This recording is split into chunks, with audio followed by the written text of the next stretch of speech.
তো এইটার প্রমাণটা তোমরা 19-এ পড়ে আসছো, রুট টু একটা অমূলদ সংখ্যা। ক্লাস 9-এ তোমরা সহজ একটা প্রমাণ দেখেছিলে। ওইটা যদি আমরা একটু দেখি, জাস্ট মনে করে দিলেই হবে। আহ, এইটার কয়েকটা ধাপে তোমরা প্রমাণ করছো এর আগে। প্রথম ধাপে আমরা দেখাই যে রুট ওভার টু এটা পূর্ণ সংখ্যা না, এটা একটা ভগ্নাংশ। ভগ্নাংশটা কিভাবে দেখায়, টেকনিকটা কি ছিল? আমরা যেই সংখ্যাটার অমূলদ সংখ্যা প্রমাণ করতে হবে তার আগের এবং তার পরের পূর্ণবর্গ সংখ্যা নিই। যেমন এখানে আমরা দেখাতে চাচ্ছি রুট টু একটি অমূলদ সংখ্যা, তাহলে আমরা টু নিব। টু এর পরের পূর্ণবর্গ সংখ্যা হচ্ছে ফোর, তাহলে এটা ফোর এর থেকে ছোট। আর আগের পূর্ণবর্গ সংখ্যা হচ্ছে ওয়ান, তাহলে ওয়ানের থেকে বড়। Two is less than four, greater than one. এবং এই টেকনিকের মাধ্যমে যেটা হবে, ওই স্পেসিফিক সংখ্যাটা মানে বর্গমূলের সংখ্যাটা এটা দুইটা সংখ্যার মধ্যবর্তী একটা সংখ্যা হিসেবে আসবে। যেমন এখানে আসছে ওয়ান থেকে বড় এবং টু থেকে ছোট। লজিক্যালি ওয়ান এবং টু এর মধ্যে তো আর কোনো পূর্ণ সংখ্যা নাই। তার মানে কি দাঁড়াচ্ছে, রুট ওভার টুটা একটা ভগ্নাংশ হয়ে গেল। তো আমাদের ফার্স্ট স্টেপ যেটা, অর্থাৎ রুট ওভার টু এর মান ওয়ান অপেক্ষা বড়, টু অপেক্ষা ছোট, সুতরাং এটা পূর্ণ সংখ্যা না। তাহলে রুট টু কি, হয় মূলদ হবে অথবা অমূলদ হবে। যেহেতু এটা পূর্ণ সংখ্যা না, ভগ্নাংশ। ভগ্নাংশ হতে গেলে আমাদের এই দুটা কেসই চলে আসে। তো তখন আমরা এখানে লজিক্যালি ধরে নেই যে এটা একটা মূলদ সংখ্যা। আমরা মূলদ সংখ্যা প্রমাণ করার চেষ্টা করব, যখন হবে না তখন আমরা বলে দিই যে এটা অমূলদ সংখ্যা। তাহলে যদি মূলদ সংখ্যা হয় তার ডেফিনিশন কি? তার ডেফিনিশন হচ্ছে root over two equals to P by q, যেখানে q not equals to zero. আচ্ছা, এখানে পি ও কিউ উভয় স্বাভাবিক সংখ্যা, পরস্পর সহমৌলিক, এবং কিউ গ্রেটার দেন ওয়ান ধরা হয়েছে। আচ্ছা, এরপরে উভয় পক্ষে বর্গ করে দিতে হবে। বর্গ করে দিলে two equals to P square by q square, এখান থেকে আসবে twice q equals to P square by q. আর এই জায়গা থেকে আমাদের একটা লজিক এখানে দাঁড়ায়। সেই লজিকটা কি, যে টু ইন্টু কিউ এটা একটা পূর্ণ সংখ্যা। আবার পি স্কোয়ার বাই কিউ, যেহেতু পি এবং কিউ সহমৌলিক, কাজে এটা ডেফিনেটলি একটা ভগ্নাংশ। কারণ কিউ দ্বারা তো আমরা পি বা পি স্কোয়ারকে ভাগ করতে পারবো না, নিঃশেষে বিভাজ্য হবে না, কারণ এটা সহমৌলিক। তাহলে একটা পূর্ণ সংখ্যা আর একটা ভগ্নাংশের সমান হচ্ছে, যেটা ম্যাথমেটিক্যালি লজিক্যালি ইম্পসিবল, সম্ভব না। তাহলে এই অসম্ভব জিনিসটা কেন আসছে? অসম্ভব জিনিসটা আসছে তার কারণ হচ্ছে আমরা root over two equals to P by Q ধরছি। তাহলে এইটা যদি সত্য না হয়, তাহলে root over two equals to P by Q এটাও সত্য না। আর এটা সত্য না হইলে এইটা আমরা কেন লিখতে পারছি? এটা লিখতে পারছি কারণ আমরা ধরছিলাম রুট একটি মূলদ সংখ্যা, তাহলে ওইটাও মিথ্যা। তাহলে তখন আমরা বলে দিই রুট একটি অমূলদ সংখ্যা। যে এই জিনিসগুলো এখানে লেখা হয়েছে, যে এখানে টুয়াইস কিউ স্পষ্টত একটি পূর্ণ সংখ্যা এবং পি স্কোয়ার বাই কিউ পূর্ণ সংখ্যা নয়, কারণ পি ও কিউ উভয়ই স্বাভাবিক সংখ্যা ও পরস্পর সহমৌলিক এবং কিউ গ্রেটার দেন ওয়ান। যেহেতু পূর্ণ সংখ্যা এবং ভগ্নাংশ সমান হতে পারে না, সুতরাং twice Q not equals to P square by Q, অর্থাৎ রুট ওভার টু এর মান পি বাই কিউ এর সমান সংখ্যা হতে পারে না।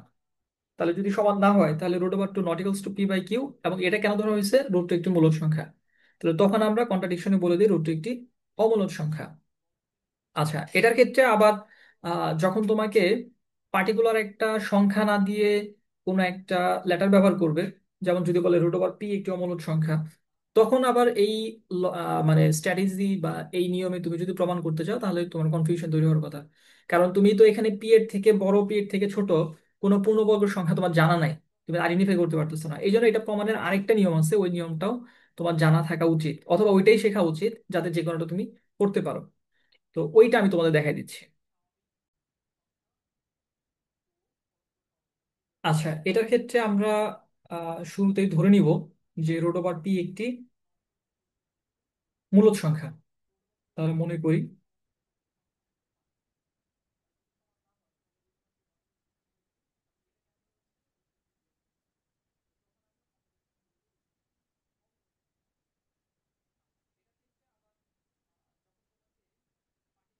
আচ্ছা এটা যদি মূলদ সংখ্যা হয়, তখন আমাদের কি করতে হবে? তখন আমরা এটাকে লিখতে পারবো ভগ্নাংশ আকারে। তাহলে সুতরাং root over P equals to, আমরা নর্মালি ডেফিনিশনের মধ্যে পি বাই কিউ ব্যবহার করছি, বাট এখানে পি কেই আমরা অমূলদ সংখ্যা দেখাতে যাচ্ছি, তাহলে এখানে পি বাই কিউ লেখাটা কন্ট্রাডিকশন তৈরি হবে।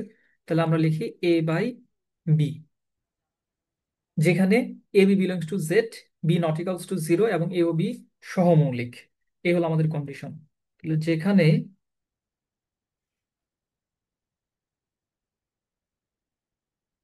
A B belongs to Z, অর্থাৎ এরা পূর্ণ সংখ্যা, B not equals to zero. এর আগের প্রমাণে বি গ্রেটার দেন ওয়ান দেখানো হয়েছে, এটা নট ইকুয়ালস টু জিরো লেখাটাই বেশি যৌক্তিক। যেহেতু এখানে আমাদের কন্ডিশনটাই হচ্ছে ভগ্নাংশের নিচে জিরো হওয়া যাবে না সেখান থেকে।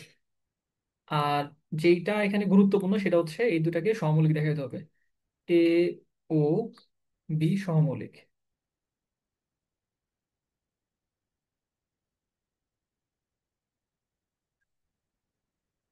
আচ্ছা, তো অবশ্যই এখানে আরেকটা বিষয় যেটা সেটা হচ্ছে আমাদের এখানে কিউ কে আমরা কেন ওয়ান ধরতে পারি না? কারণ ওয়ান ধরলে তখন ওই যে আমাদের সহমৌলিক যখন হবে, বা পি স্কোয়ার বাই কিউ, এই ওয়ান দ্বারা তো তখন আবার আমরা ভাগ করে পূর্ণ সংখ্যা পেয়ে যাব। তখন এই লজিকটা আসলে এক্সিস্ট করে না। তো আমার মনে হয় যে আমরা এই যে পরবর্তী যে প্রমাণটা এটাই বেটার স্ট্যান্ডিং পরীক্ষা অ্যান্সার করার ক্ষেত্রে।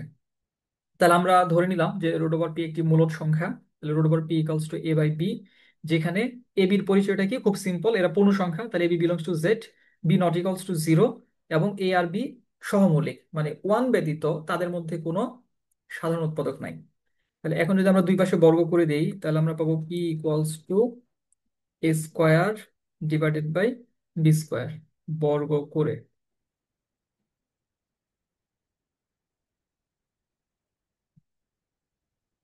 বা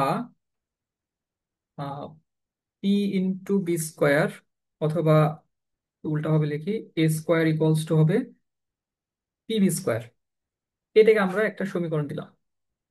এখন এই সমীকরণ থেকে আমরা স্পষ্টত কি বলতে পারবো, যে পি বি স্কোয়ার এইটা পি দ্বারা বিভাজ্য, পি দ্বারা ভাগ করা যাবে।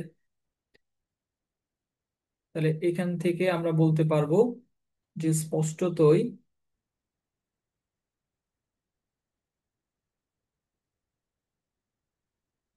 পি বি স্কোয়ার পি দ্বারা বিভাজ্য। আচ্ছা, এখন একটা ইকুয়েশনের এক পাশে যদি আমরা পি দ্বারা ভাগ করতে পারি, তাহলে আরেক পাশও কি হবে, সেটা দ্বারা ভাগ করা যাবে, যেটা একটা ইকুয়েশন। তাহলে সুতরাং আমরা বলতে পারি, সুতরাং এ স্কোয়ারও পি দ্বারা বিভাজ্য।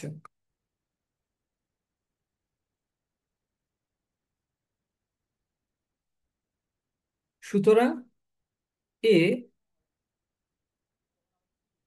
পি দ্বারা বিভাজ্য।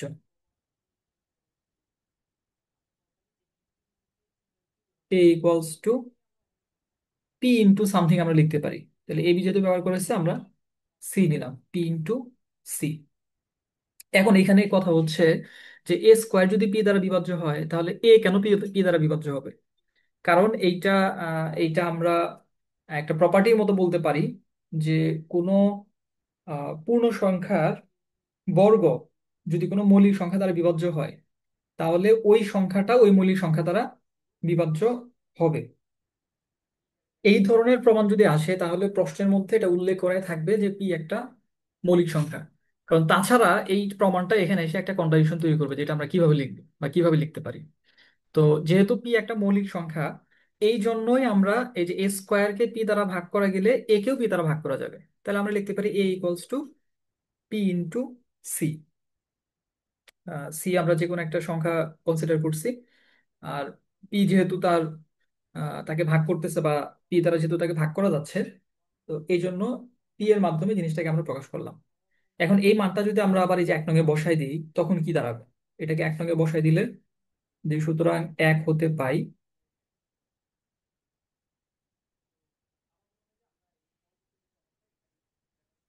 তাহলে p c whole square equals to p b square. তাহলে দুই পাশ থেকে যদি আমরা ক্যান্সেল করে দিই আমরা পাবো B square equals to P C square. এটাকে দিলাম আমরা দুই নং সমীকরণ। তাহলে এখন আবার কি দাঁড়াচ্ছে? এখন দাঁড়াচ্ছে সেম লজিকটাই আমরা যদি বলি যে স্পষ্টতই এই যে পি সি স্কোয়ার এটা পি দ্বারা বিভাজ্য, তাহলে বি স্কোয়ারও পি দ্বারা বিভাজ্য হবে, বিও পি দ্বারা বিভাজ্য হবে। তাহলে এও পি দ্বারা বিভাজ্য, বিও পি দ্বারা বিভাজ্য। তাহলে এ এবং বি এর মধ্যে একটা কমন ফ্যাক্টর কিন্তু আমরা পাচ্ছি পি, কিন্তু এটা হওয়ার কথা ছিল না। তাহলে এই কথাটুকু যদি আমরা আমরা লিখি যে সুতরাং সুতরাং পি সি স্কোয়ার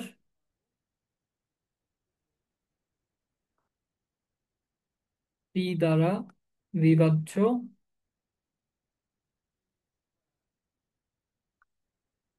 এবং বি স্কোয়ার পি দ্বারা বিভাজ্য। অর্থাৎ বি পি দ্বারা বিভাজ্য।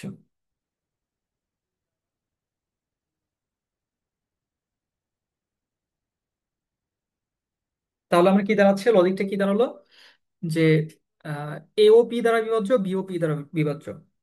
সুতরাং সুতরাং এ ও বি উভয়ই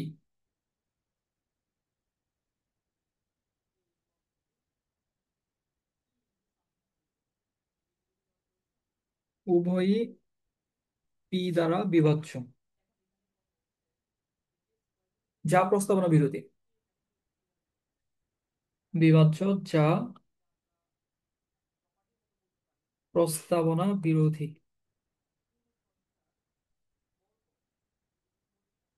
আচ্ছা, এখন এই যে প্রস্তাবনা বিরোধী কেন হইলো?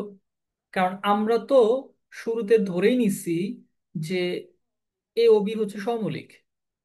ওয়ান ব্যতীত আর কোনো সংখ্যা দ্বারা তাদেরকে ভাগ করা যাবে না, মানে দুইটাকেই ভাগ করা যাবে না। কিন্তু আমরা এখানে দেখলাম যে পি দ্বারা তাদেরকে ভাগ করা যাচ্ছে, মানে আরেকটা কমন ফ্যাক্টর পাওয়া যাচ্ছে ওয়ান ব্যতীত, যেটা দ্বারা দুইটাকেই ভাগ করা যাচ্ছে। তাহলে আমরা যেটা ধরে নিছিলাম সেটা তো সত্য হলো না, একটা কন্ট্রাডিকশন তৈরি হলো। এটা কেন কন্ট্রাডিকশনটা তাহলে তৈরি হলো? আমরা কি ধরছিলাম? এই যে শুরুতে আমরা আমরা ধরছি রোড রোড ওভার পি একটি মূলদ সংখ্যা। তার মানে এই যে যেই জিনিসটা দিয়ে আমরা শুরু করছিলাম এইটার কারণেই কন্ট্রাডিকশনটা হচ্ছে। তার মানে রোড ওভার পি মূলদ সংখ্যা হতে পারে না। তাহলে আমাদের কি হবে? রোড ওভার পি একটি অমূলদ সংখ্যা। এরপর সুতরাং রোড ওভার পি একটি অমূলদ সংখ্যা লিখে দিতে হবে। পুরোটা যদি আমি আরেকবার বলি সামারি আকারে, প্রথমে আমরা যেটাকে অমূলদ সংখ্যা প্রমাণ করতে বলবে, ডেফিনেটলি এটা আমাদের মৌলিক সংখ্যা হইতে হবে আর কি। রুট ওভার পি হোক কিউ হোক, বলে দিতে হবে যে পি একটা মৌলিক সংখ্যা বা কিউ একটা মৌলিক সংখ্যা। তো আমরা সেটাকে প্রথমে মূলদ ধরে নিব। মূলদ ধরে নিয়ে তারপর মূলদ সংখ্যার যে ডেফিনিশন, মূলদ যদি হয় তাহলে কি হবে? তাদেরকে ভগ্নাংশ আকারে প্রকাশ করা যাবে, এ বাই বি আকারে প্রকাশ করা যাবে। তাহলে আমরা সেই আকারে প্রকাশ করলাম root over P equals to A by B, যেখানে এ আর বি এর মধ্যে এদের পরিচয়টা কি? এরা পূর্ণ সংখ্যা, belongs to Z. B zero হওয়া যাবে না, B not equals to zero, এবং এ আর বি সহমৌলিক হইতে হবে। তাহলে এ বি সহমৌলিক। তারপর আমরা বর্গ করে দিব, বর্গ করে আর আর গুণ করবো, জাস্ট এটা আমাদের প্রথম স্টেপ শেষ। গুণ করার ফলে এখানে দেখা যাচ্ছে যে পি ইন্টু বি স্কোয়ার আছে। তাহলে পি ইন্টু বি স্কোয়ার যে সংখ্যাটা, সেই সংখ্যাকে আমরা পি দ্বারা তো ভাগ করতে পারবোই, খুব নর্মাল। তাহলে এইটা হলো একটা সমীকরণ যা রাইট হ্যান্ড সাইডকে পি দ্বারা ভাগ করা যাচ্ছে, তাহলে লেফট হ্যান্ড সাইডকেও পি দ্বারা ভাগ করা যাবে। অর্থাৎ এ স্কোয়ারকেও পি দ্বারা ভাগ করা যাবে, এ স্কোয়ারও পি দ্বারা বিভাজ্য। আর যেহেতু এখানে আমাদের পি একটা মৌলিক সংখ্যা, কোনো স্বাভাবিক সংখ্যার বর্গকে যখন একটা মৌলিক সংখ্যা দ্বারা ভাগ করা যায়, তখন সেই স্বাভাবিক সংখ্যাকেও মৌলিক সংখ্যা দ্বারা ভাগ করা যাবে।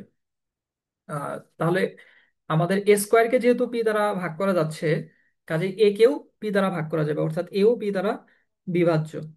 তাহলে এ ইকুয়ালস টু আমরা পি ইন্টু সি লিখতে পারি।